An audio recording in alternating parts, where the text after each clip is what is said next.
SpaceX has reached the point of mission multitasking with a milestone flight for its autonomous Grasshopper rocket. Even as its Dragon spacecraft orbits Earth attached to the International Space Station following a suspenseful post-launch fix of its thrusters, its Grasshopper rocket has flown 263 feet. Yes, 263 feet.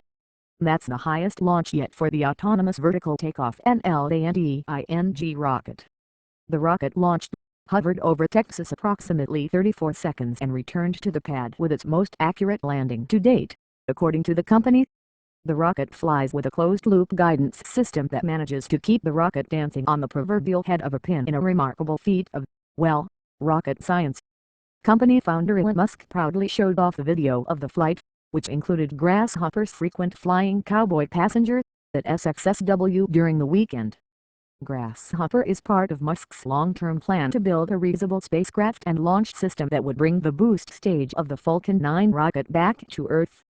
The Grasshopper test vehicle is comprised of the first stage tank from a Falcon 9 and a Merlin 1B engine like that of the rocket that carried Dragon to the International Space Station on March 1.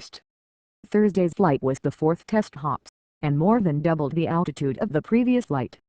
In the future, SpaceX expects to recover the first stage of its launch vehicle by using the flight controls and guidance being developed with the Grasshopper to guide the rockets back to Earth for a pinpoint landing. Currently the rockets fall into the ocean and are recovered by ship after the first stage is complete. Musk's visit to SpaceX's was his second stop in Texas.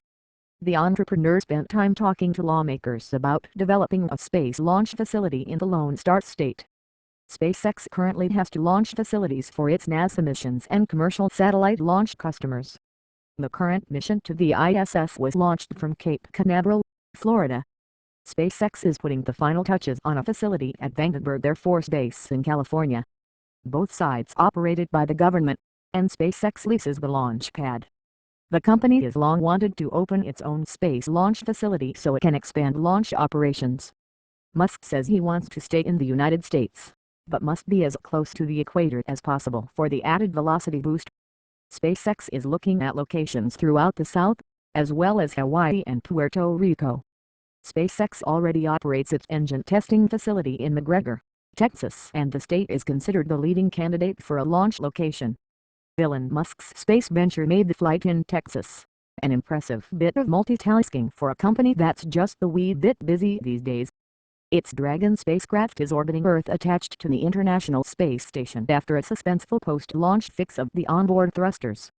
Astronauts aboard the ISS have unpacked the Dragon, using the robotic arm to remove grapple bars, the first cargo carried in the unpressurized trunk located beneath the Dragon capsule.